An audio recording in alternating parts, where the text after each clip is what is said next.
Today on the Coaching Life podcast. We had one absolutely for sure. I mean, no doubt. Yep. There's not a person in the stadium that would watch that and say, he got that right.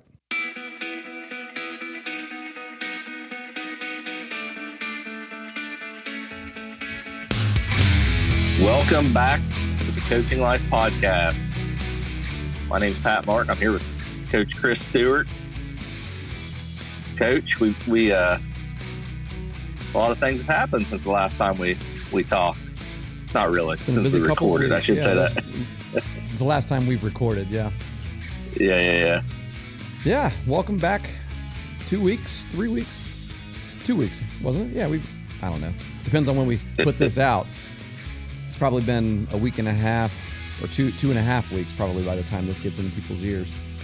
We expand a little bit as we go. Yeah, but you know what? We've held on throughout this busy spring season. Mm-hmm. You know, we haven't put out as much content, I guess you would say, as we had in the first year and a half or so that we've done the Coaching Life podcast. But we're hanging on. We're still going strong. So yep. maybe over the summer we'll pick back up again. Well, actually, speaking of things, we should name this episode Raw, the Coaching Life Raw, because we really. What are we going to talk about? We don't have anything that we necessarily want to talk about. We just want to get together and do some talking. But I'm sure we got. I guess it is. I'm sure we'll have some topics come out of it, and there'll be a title for this. We just don't know what it is going into it. Is that right? We just don't know what it is yet. Yeah, probably. Okay. It'd be like the importance of optometrists or something like that. The importance of Ohio High School Athletic Association umpires seeing their optometrists. So you can tell it's that time of year. The Sorry, Nate. Season bitterness is setting in. Yeah. Now I was going to say, boy, how long has it been? How long has it been?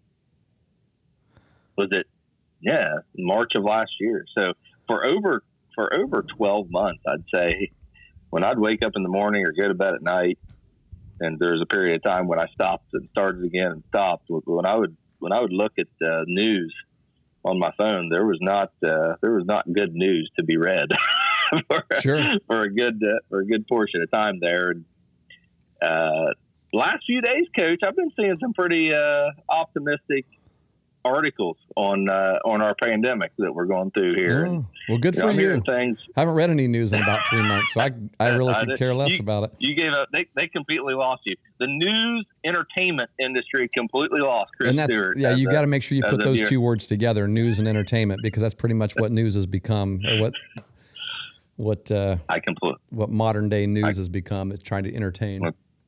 Yeah, unfortunately, I've been saying that for a while. Yeah, news is supposed to be boring, folks. It's supposed to be boring. Absolutely.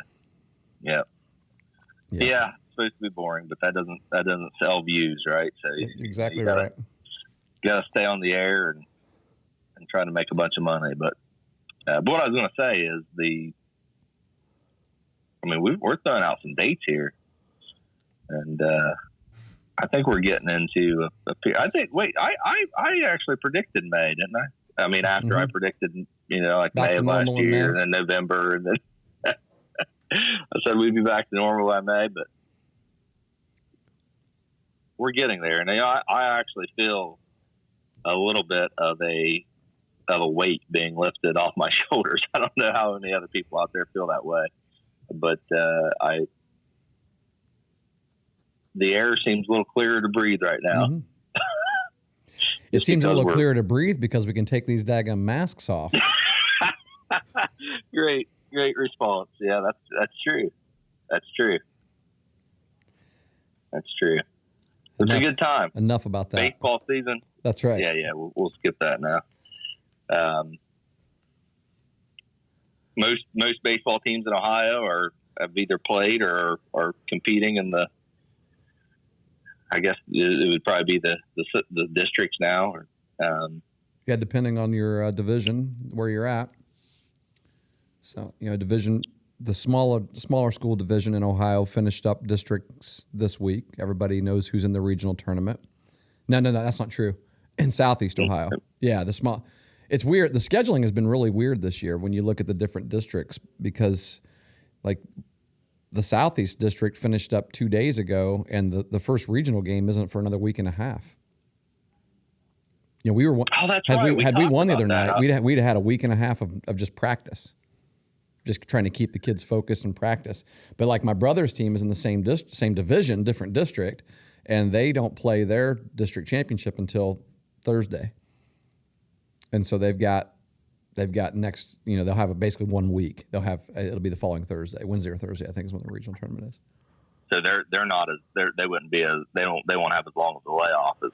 They won't have as long of a layoff, but every pitcher will certainly be available after 5 days. They're available after 3 days, but they'll be, fully healthy and ready to go. You can pick who you want, of course, which everybody will be. It should be that way between district and regional, which it is.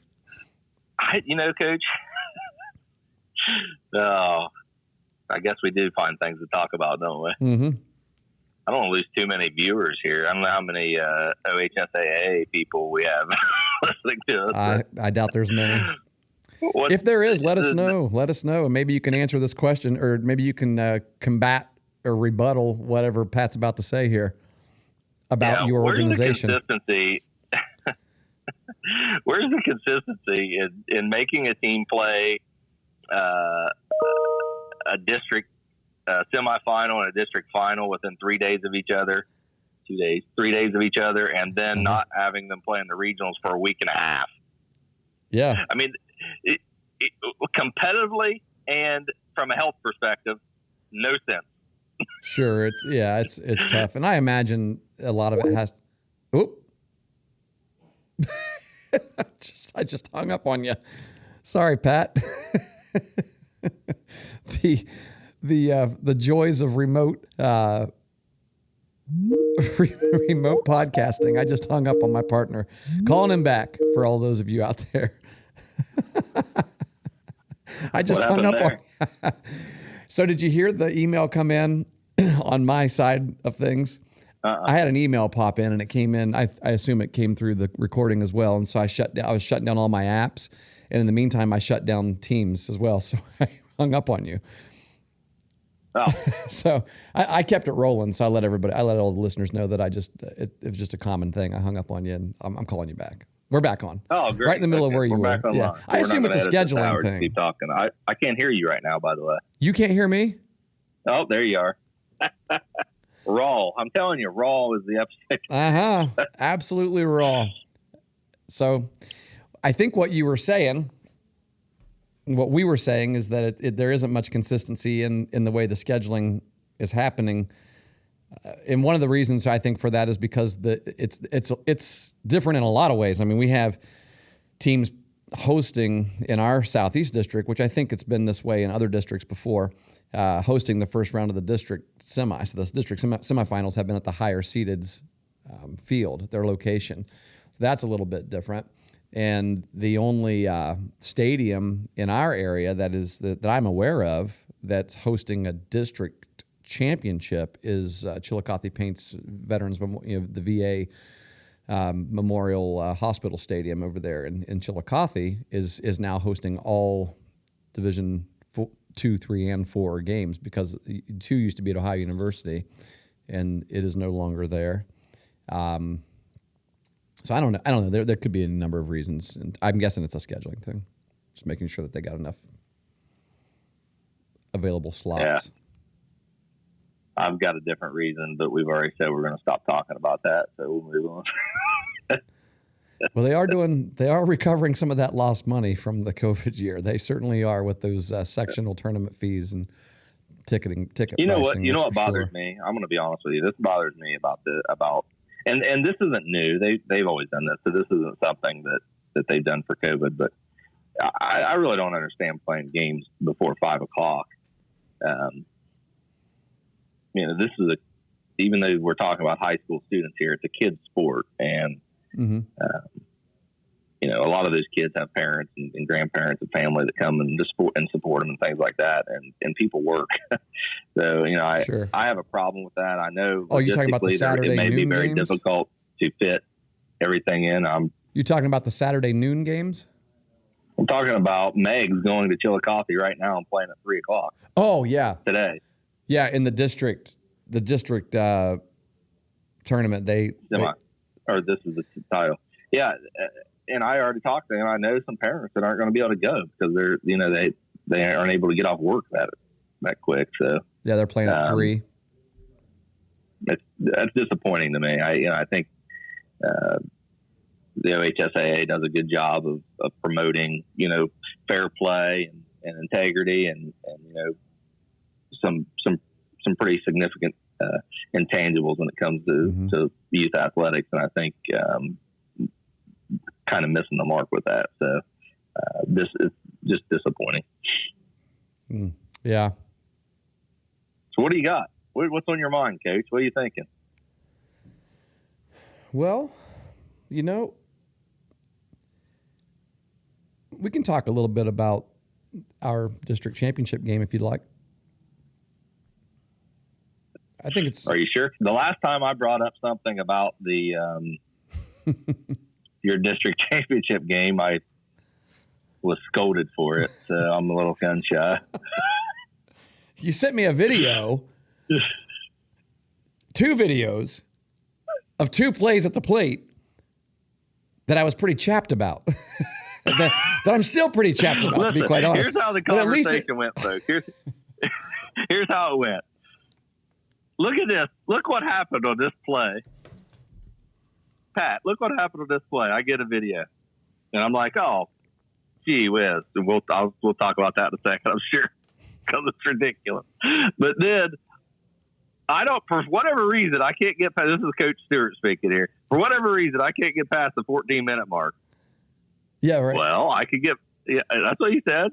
Yeah, I did. And I don't know why it wouldn't let me pass it. Maybe it's because cyberspace knew the god of cyberspace, which there isn't one. He's just God. He knew you shouldn't watch this again, Chris. You should not see this again. It was divine intervention. Yes. However, then Judas came along, Pat, and Pat Iscariot, and sent Coach a screen recording of the play in question. And wasn't very happy about it, I guess. I thought he was asking for it. I thought he needed to see that again, but just evidently he's got it. It was tough. Imprinted into his brain now. He doesn't need to see the video of it. But yeah, let's talk about your district championship game. Let me say something about it first. All right. What a fight! Mm-hmm. What a stinking fight!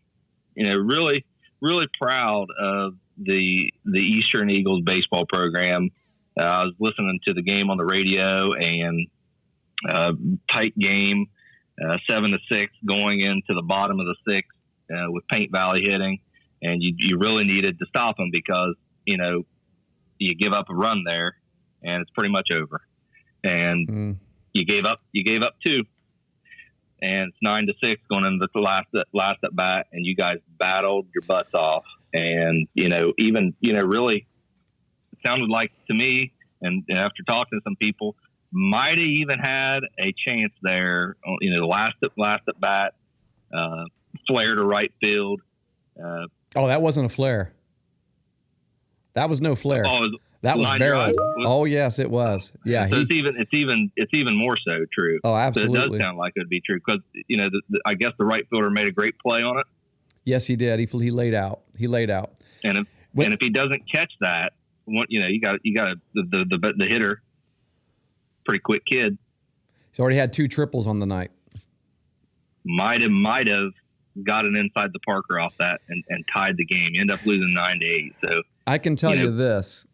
When the ball went off the bat, knowing where we were, 2 outs, 3 holes up next, and I had all the confidence in the world that he would hit him in, but you just never know with 2 outs. When the ball went off the bat, I told myself in my brain, if it gets by that right fielder, I'm just going to go ahead and start waving my arm. We're going for the inside. You got to try there. We're on an all turf field for those of you that are listening, and it's not unusual for high school teams to have a couple of inside the park home runs on that field. Mm-hmm. Just ball gets by, gets down in those deep corners, and if a kid's quick and he sees it, you can take it. You can take advantage of it, and we needed it at that time. That was going to be the tying run in the bottom of the top of the seventh inning. And, it's like you said, one run was easy to not easy. It's never easy to overcome. One run in your mind, you're thinking we can overcome this. You go to the top of the seventh and you got to overcome 3 runs. That's a different story. So you are absolutely correct, Pat, that I couldn't be more proud of the fight and the gut, just digging down deep into the gut and gutting out that entire game. They had to overcome a lot. I did. A lot of things went wrong in that game. It's we talk a lot about how baseball. I guess it would. They shadow each other. Life and baseball are very similar in a lot of ways. Mm-hmm. I think you could take this game right here and make a perfect case for that argument that your guys faced a lot of adversity. Some that was your own fault. Some things. Yes, it was. You're right. Yeah, some things that you did, and then some things that wasn't your fault. And boy, isn't that the way life works? I mean, that's every day, right? It's a microcosm of life, that's for sure. Like you said, there were things that were completely within our control, and those were the things that, we're talking about. Errors. I think. There were a couple of physical errors, but then there were also a couple of mental errors, right? Throwing a ball, in an inopportune time. You don't really need to make a throw. Not communicating on an easy pop up, and that that gives up a run. But then then there were a couple of other physical errors as well. I think on the board it showed that we had 4 errors, but I think in our book we wrote ourselves down for 6.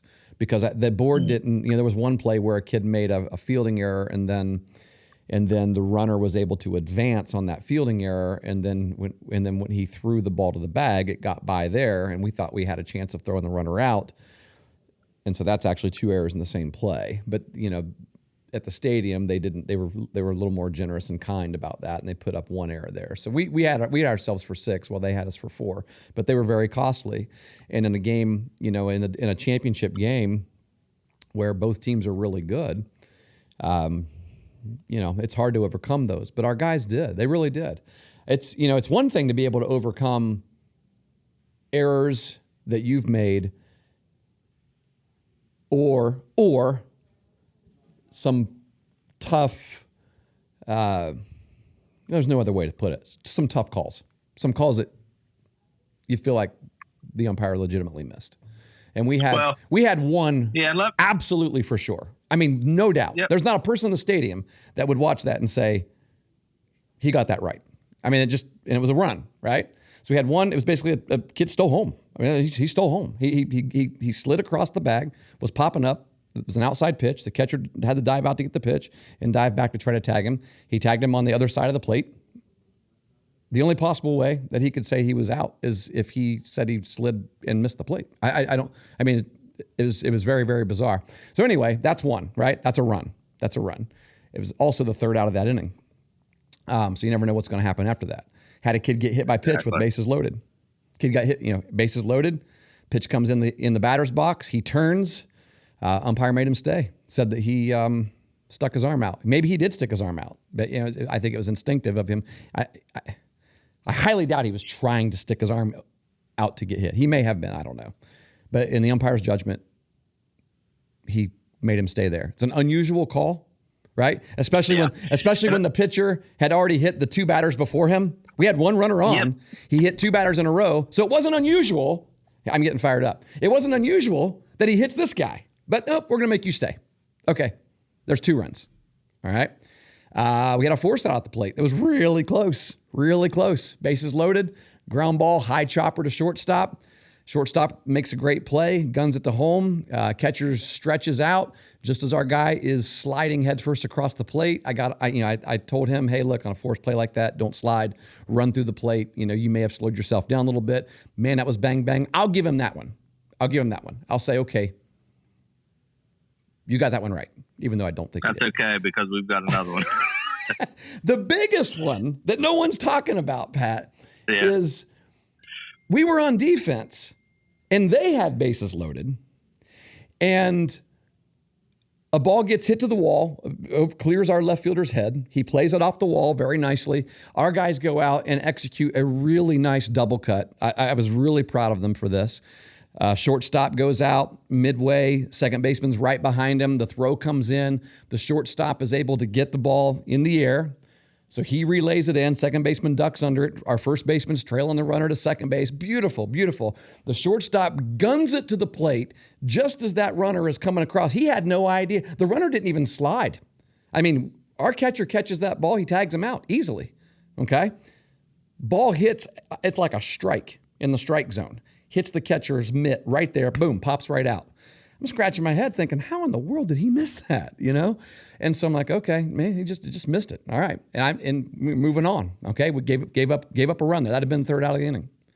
Well, our guys are wandering around going, talking to each other and throwing their hands up, and they go out to talk to a couple of the other umpires. There are two other umpires in the field, and I'm like, guys, what's going on? So I walk out there, and Jace, our catcher, looks at me and says, Coach, the home plate ump got in the way of the throw. He went right across the path of the throw as the throw was coming in. And so I came out to ask him about it. And I said, I won't mention his name, but I said, what happened there? Our catcher just said that you went in the path of the throw. He said, yeah. And to be quite honest, he threw the other ump under the bus, said that he was out of position. Therefore, he had to be out of position and all that. And I just thought, wow, that's, that was the first thing. That was the first. Yeah. That was the first call that I don't want to say bad call because maybe they weren't. I don't know. I got to give some benefit of the doubt, even if it's like 2% out of 100. It was the first call I disagreed with. It was the first call that was really unfortunate to us. Right? It was that. What can he do about that? He's part of the field. He just was in the bad place at the bad time. It impeded our catcher's sight, and the ball ricocheted off his mitt. And well, it's and they actually scored two more runs after that. So who knows how many runs that gave up, So when you talk about battling adversity and really gutting it out, our kids battled that kind of stuff, but then they also made their own mistakes. And I think that you can overcome one or the other. You shouldn't ever be able to say an umpire lost a game for you, and that's certainly not what we are saying. It's not what we said. I didn't even mention any of that in any of the news articles any of the news guys that talked to me. This is the first time I've mentioned it in any kind of public forum. Certainly talked about it with friends and things like that. You're welcome, everyone. I bring the content. That's right. That's right. You're hearing a private conversation here, but it's just I didn't get. I didn't get tossed. I was very cordial when I talked to umpire. When I talked to the umpire, I was upset about the play at the plate. Yeah, your eyes bugged out there. I did get upset about the play at the plate. But then after that, though, we talked. We talked again. I shook his hand or tipped the hat at the end of the game. It's a gentleman. I'm not going after some.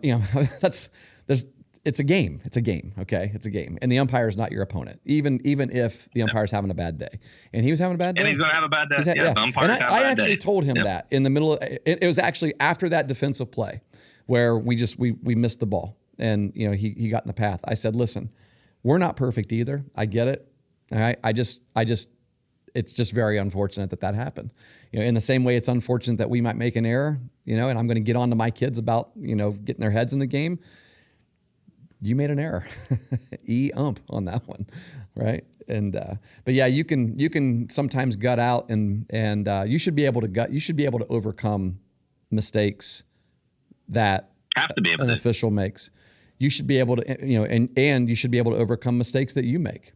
But sometimes they're just too many in one game, and we jumped out to a 5-0 lead, let them back in it by our own mistakes, a combination of our own mistakes and unfortunate calls, and they got ahead of us 3 more runs by basically just hitting the ball in the in the 6th inning, the bottom of the 6th. We put a couple guys on by walk, and they hit the ball in opportune times, and we left a couple pitches up, and they hit them in. So it was 3 runs there, and still our guys had the chance to tie the game at the very last swing of the bat, and that's something to be extremely proud of. Yeah, absolutely. Yeah, it was 6-6 at one point, right? And that was in we did tie it up. Yeah, they took the lead. We were up 5-0. They came back, made it 5-4. They scored 4 in the, I believe, 4th, and then they scored another in the. So it must have been the 3rd when they scored. We scored 1 in the 1st, 4 in the 2nd. They scored their 3 or 4 in the 3rd, and then they scored 2 more. They went ahead 6-5 in the 4th. We tied it back in the 5th, 6-6, and then in the 6th, we didn't get anything in the top, and they got 3, 9, and made it 9-6, and then we got 2 in the top of the 7th, make it 9-8. That was the final score. I remember when you tied it because I sent a message there to your phone. Yeah, I saw that later. Yeah, we won't read that. We won't read that message on air. Had like 5 exclamation points after it. Yeah, and we still had bases loaded after tying it. I mean, it could have been even worse there if someone comes through with a hit.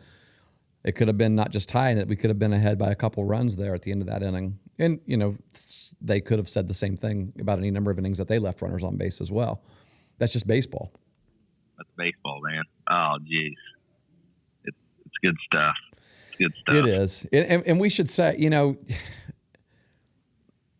we've had other podcasts on here about officiating, right? And we know it's not easy. We know it's not easy. It's just part of the game. And so when I say that we had a game where it was just unfortunate, it seemed like a guy had a bad day. If I go out to a game next year and that same guy's behind the plate, I'm not going to think about our champ. I'm really not. I'm not going to think about that last game. Because in the same way that we might have a bad game, a pitcher, like your pitcher might go out, and I've had this happen this year, we've had pitchers go out and have a bad game. It doesn't mean we're not going to pitch him again. It doesn't mean we're not going to trust in him again, right? I think it's legit. The guy had a bad game. But if we have him again in a game next year, I hope he does really well. I'm going to be on his side. I want umpires to do really well. I don't want to step on the field and immediately have a chip on my shoulder against umpires, right? That's not at all the way I want to play the game.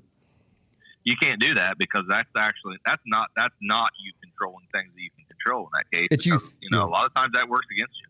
Yeah, you're right. It's you thinking about things you can't control, how he or she does as an official. We do differ a little bit, Coach, because when I get back on the field with that same umpire, I'm hoping that he or she has a horrible game just in my favor. The other direction. Right. Yeah. Yeah. There may have been, I think the strike zone was the same both directions.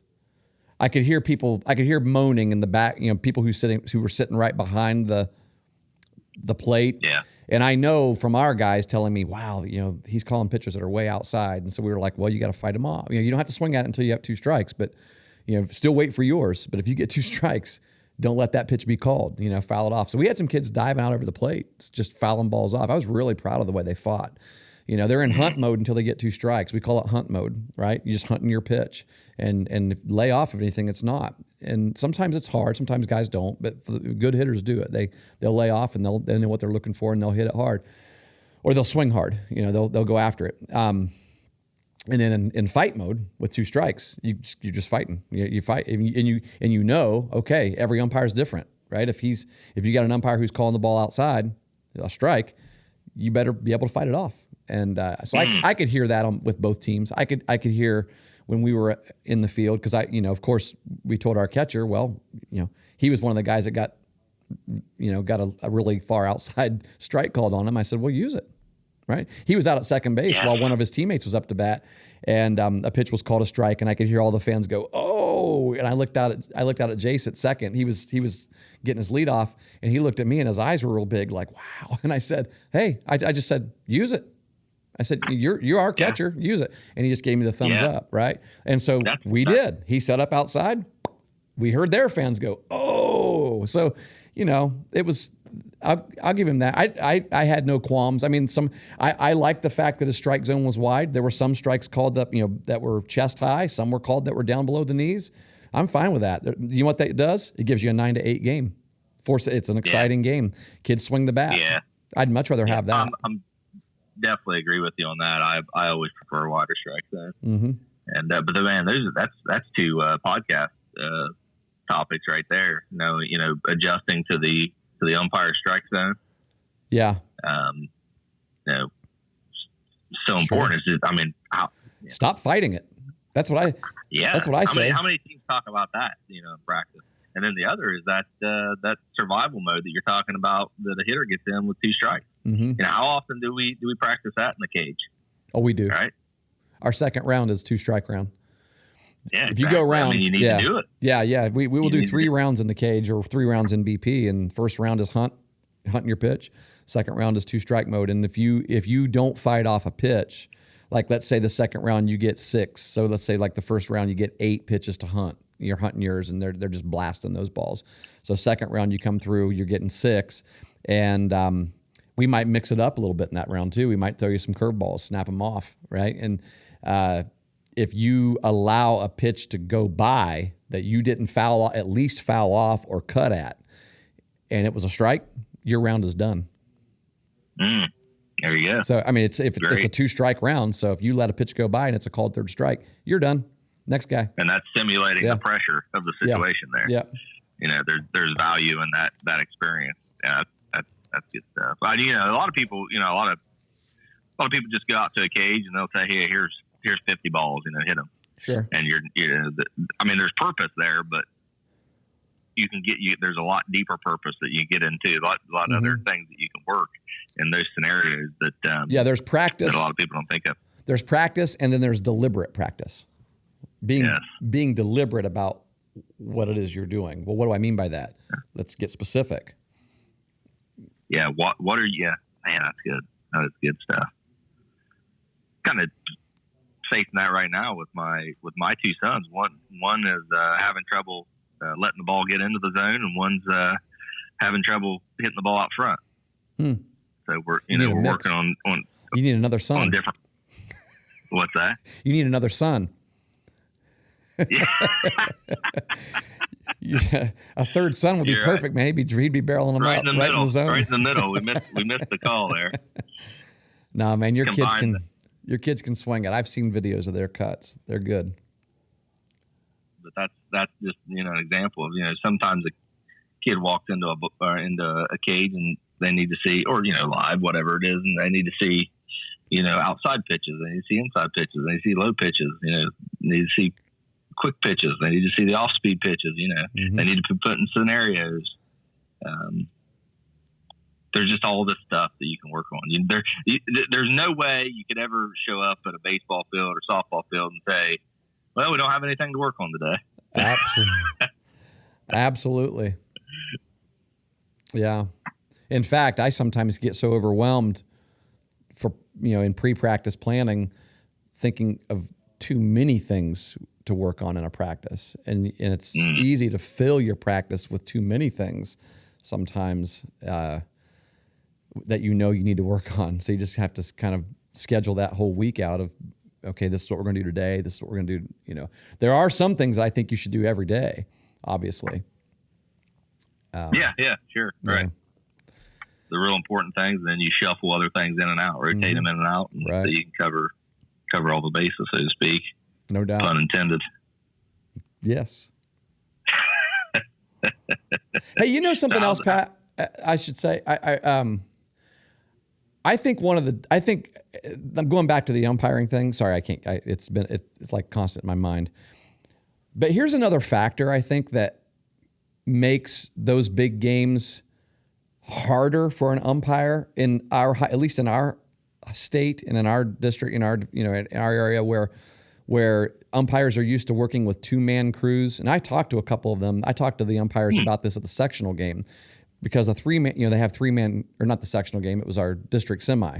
Starting in the district, they started working with 3-man crews. And then when you get up even further, they'll go 4. You'll have a guy at every base. I asked one of the guys at the district semifinal. I said, because I could hear them talking to each other beforehand, saying, "Okay, if the ball goes there, I'm going here, and you cover there," instead of what you're used to doing with two-man crew. And I said, "How different is it?" I mean, obviously, if you're at third, everything's different because you never work in third throughout the year unless you got a three-man crew. So obviously for the guy at third, it's different. But I think for the guys at home, the guy at home and first base, their assignments, depending on, where the other guy goes, because it was explained to me why I didn't know my guy was going to go out there, so I had to rotate up the line, and that's how I got in the way of the throw. And basically, I think his other partner from the first base side was supposed to come down and make the call at home, but he wasn't either. I mean, and so here's what I'm thinking. They're used to working two-man crews all year long. I wonder if that had just been a two-man crew, if everything would have just been fine right there on that play. Great point. You know what I'm saying? We throw a third guy out there thinking, oh, this is going to be better because we got three sets of eyes. But it's not what they're used to.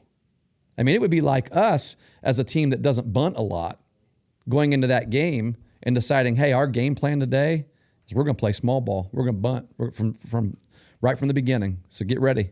And we got guys doing something that they're not used to doing. We got a couple guys that do bunt a lot, and when they come up in a situation where they can get on and they know they got an opportunity there, they'll do it. But sure, if everybody in the lineup, I said, hey, be ready. Or some kind of game plan that's completely different than anything that we've done all year.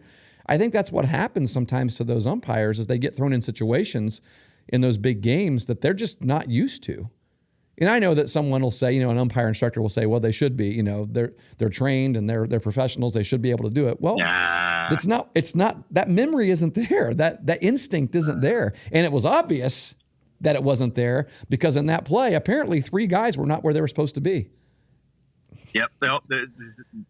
With that, what you just said, they're stuck and they got caught. Yeah. Oh, you can see it on the video because there's a still shot that Dustin took where the throw, you can see the ball in the frame and the guy that's supposed to be making the call is to the plate.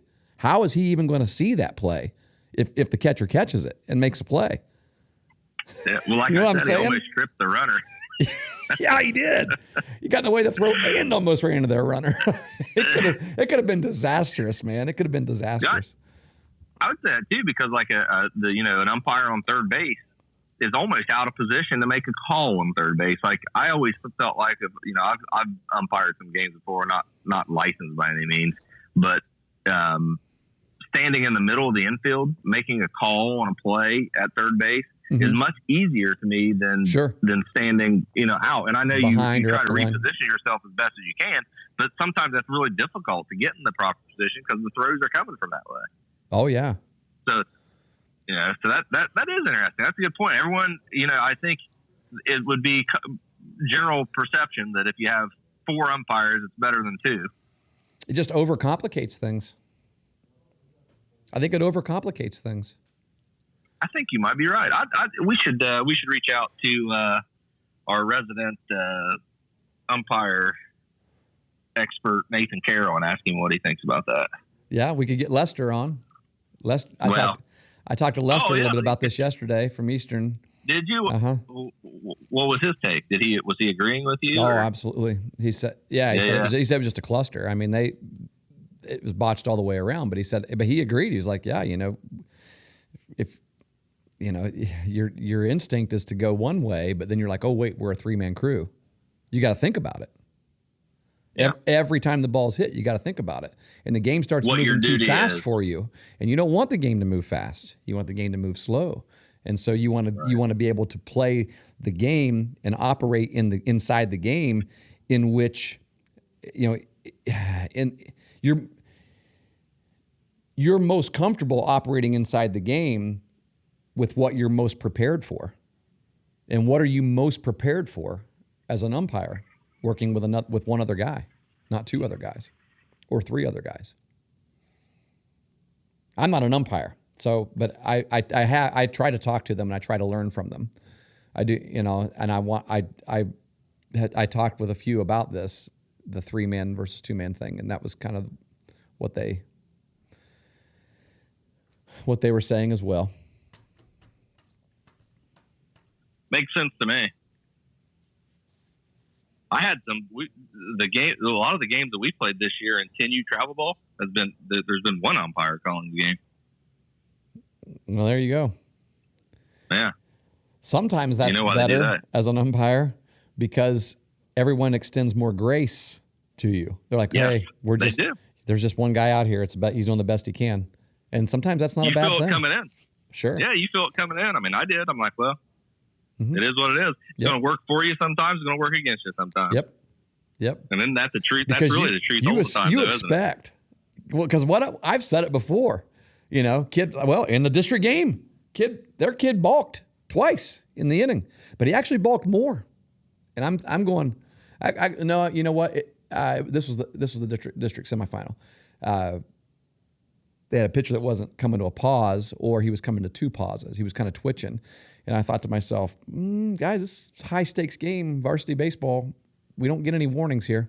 Call it, And one time I said, we got three pairs of eyes out here. So what happened, I actually said that. We got three pairs of eyes out here. Somebody's got to see that balk.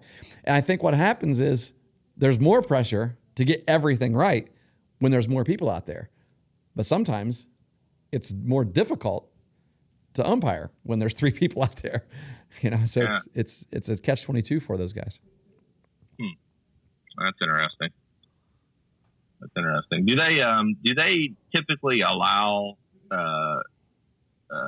extracurricular movement in the pitcher's delivery or in their set? I guess I'd say at that level, because I'm like a foot pump or a double set. As long as they double set every single time, do they let that go? In fact, that was something one of our kids picked up on. That Paint Valley's pitcher was their second pitcher that they brought in was doing, who was a very good pitcher, very good athlete, but he would do that double set thing, he every now and then. He didn't do it every time, and so one of my guys looked at me and said, "Coach, shouldn't that be a balk if he doesn't do the same thing every time?" And I said, "Yes, it should be." I actually said that loud enough for the third base umpire to hear me, but I said, "Yeah, it should be a balk. But he should do the same thing every time." But again, like you said, do they just allow it or do they just not notice it? I don't know. I don't know what the answer is to that. But in my opinion, at that level of play, I mean, it should be called. A kid should be able to, a coach should be able to coach that into a kid, how to do it the right way, and a kid should be able to execute it the proper way. You shouldn't be able to. You shouldn't move. The opposite is probably happening. They're probably coaching them to mix it up on purpose. It's possible because they know they get away with it. It's possible, yeah. I mean, we coach a balk move, and our guy he didn't get it called one time this year. The guy was really good at using it. Yeah. There you go. Lefties have done it all our lives. So it's been good for righties to try to figure out a way to do it too. Oh, my wife's calling me. Should I answer this? I mean, yes, I should answer this. But you shouldn't record it. I shouldn't record it. I'll have to text her and let her know we're doing a podcast. She'll be excited. She always asks me if we're doing podcasts. I need to make sure that she doesn't really need me for something here too. So you go ahead and keep talking, Pat. I'll text you. Oh, you put me on the spot. Yeah. Well, here's what I want to say, and it's going to be a controversial statement. Baseball, and I would say this is probably true across the country. We have a significant challenge with our baseball umpires, and I would use. I'm not going to do that because I don't want to. I know really good umpires that won't call baseball games. Why? They won't call baseball games because the games last 3 hours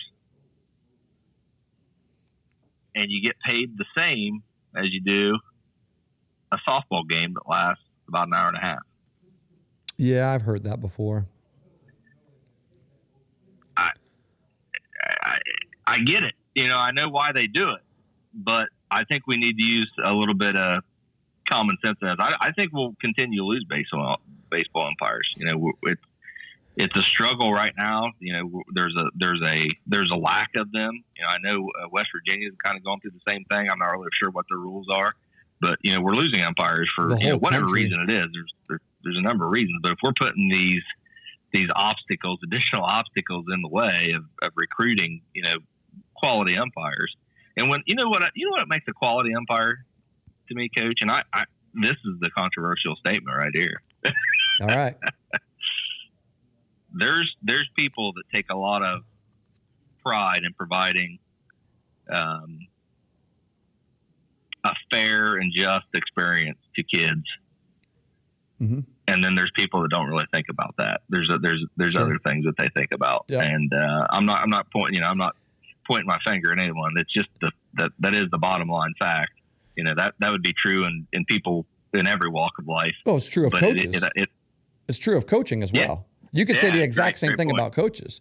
There are people that are in it for the kids because they care and love and want a quality experience for the kids, and there are people who do it for other reasons. And your better coaches are the ones that love and care for the kids and want them to have a quality experience. And the same is true for umpires. I've seen it. You see it. You know it. You know it when you got one. You know it when you've got one. When you know when you've got one who is about the kids and really wanting it to be a quality experience, because one, they're good umpires. They're really good at their job. And two, their focus is on that experience and that experience alone for the kids. They don't focus on everything that's getting chirped at them from behind the fence, the parents and the families and the fans.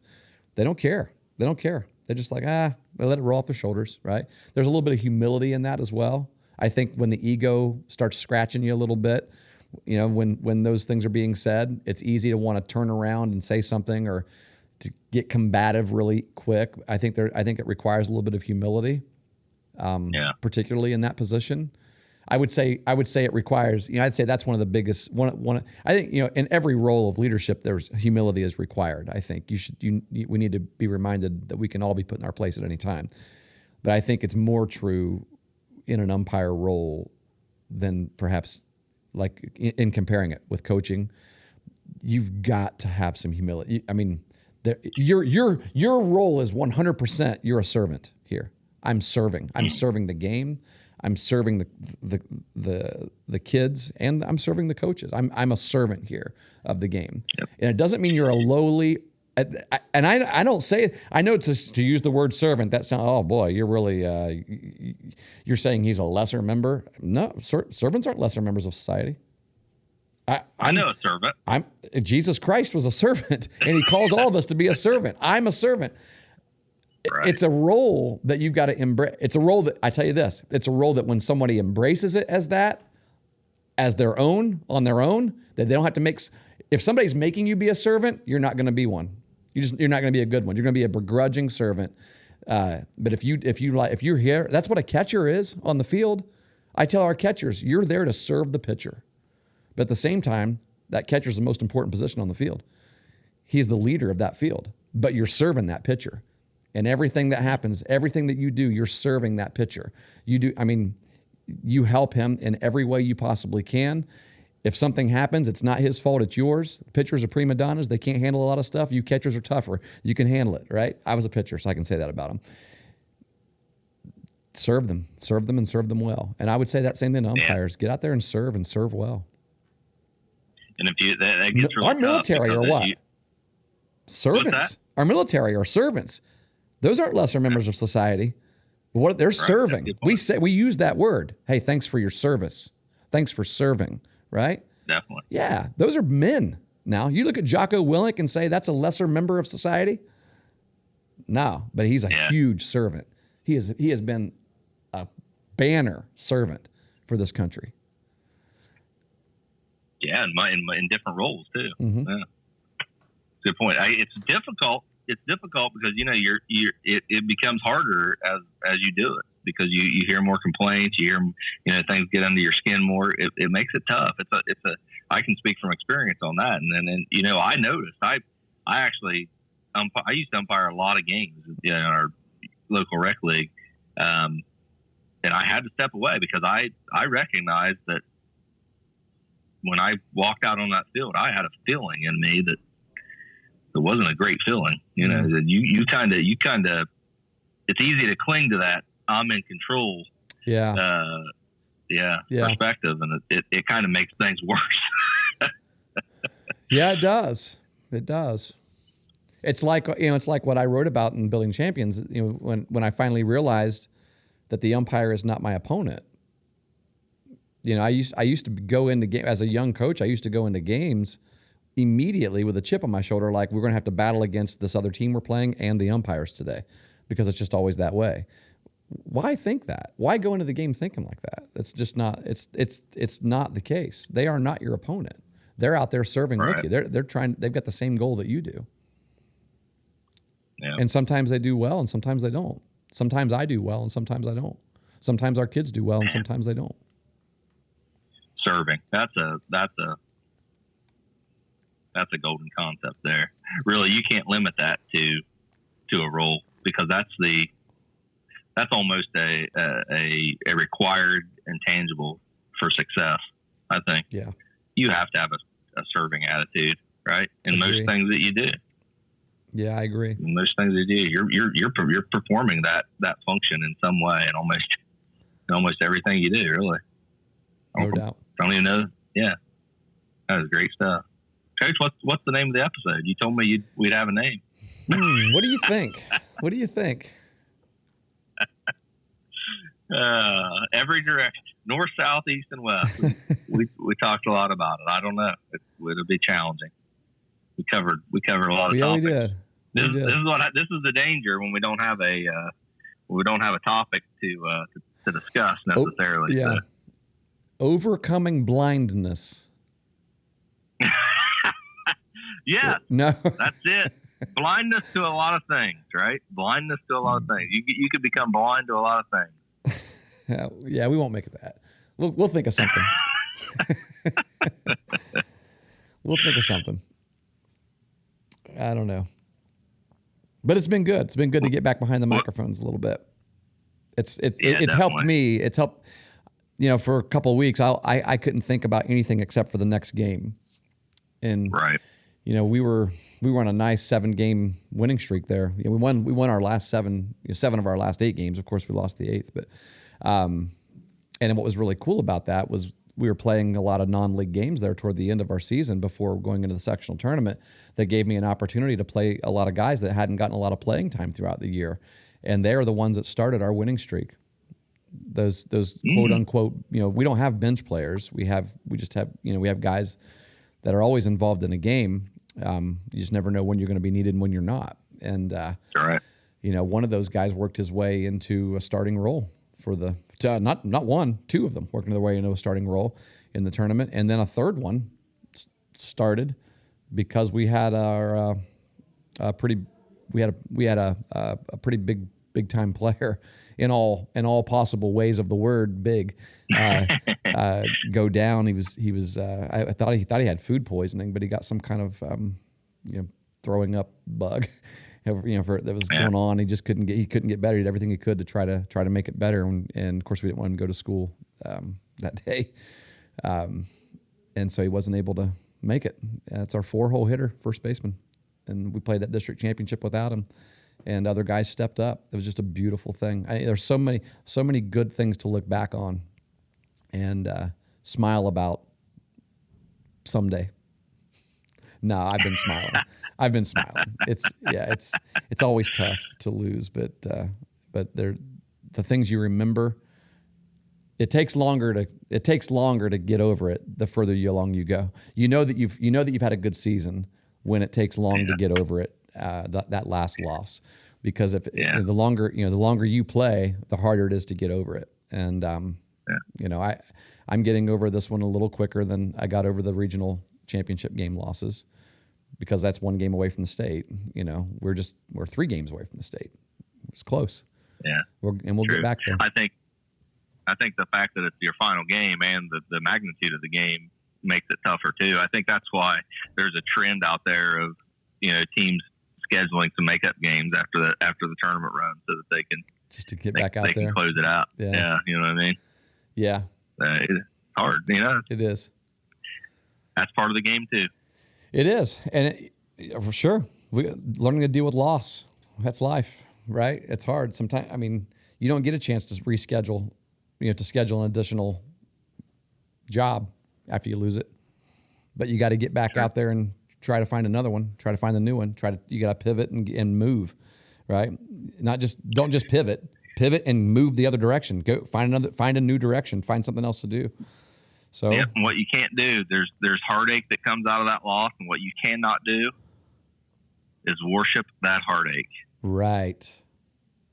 I've got something in the works for that. Good. Okay. I don't know when it's coming, but that's the focus. You cannot worship heartache. That's good. Got to move on, right? Got to move on. Yeah. That's what I said to the Chillicothe Gazette newspaper journalist that was talking with me afterwards on the field. She asked me to describe the game in one sentence. And I said, that's a tough question here 5 minutes after just experiencing that. But I said, this was a game with a lot of heartbreaking moments and a lot of great moments. Right now, I'm thinking about the heartbreaking moments. Yeah. But, but there will be a day when all I'll think about are the great moments. Oh, man, I don't know if she perfect. wrote that in the article or not. I haven't read the article, but I gave it to her. So, and you cling to those things. Yeah, and I meant it. Yeah, that's something that's true. That's awesome. Well, Coach, it was good talking to you. Definitely was. We'll have to do it again sometime. Try to sometime sooner than before. Okay. Well, you and I are going to be spending more time together here this summer. So maybe we'll do some on-the-road podcasts. Hotel lobby podcasts. We could do walkie-talkies. Like, the base. Shoot, boy, we're bringing the studio with us. The Marriott Courtyard lobby. Coaching Life podcast setting up right there. We'll have to bring our banner. We'll have to get us a banner and hang it up also. It's probably time we get some sponsors. So. Okay. We've kind of been holding back on this experience that's going to allow us to retire. That's right. We start rolling in the millions from our endorsements from the Coaching Life podcast. So might as well get that underway. Let's go ahead and do it. All right, man. Good talking to you. Yep. Thanks for joining us, everyone. See you, buddy. See you, man.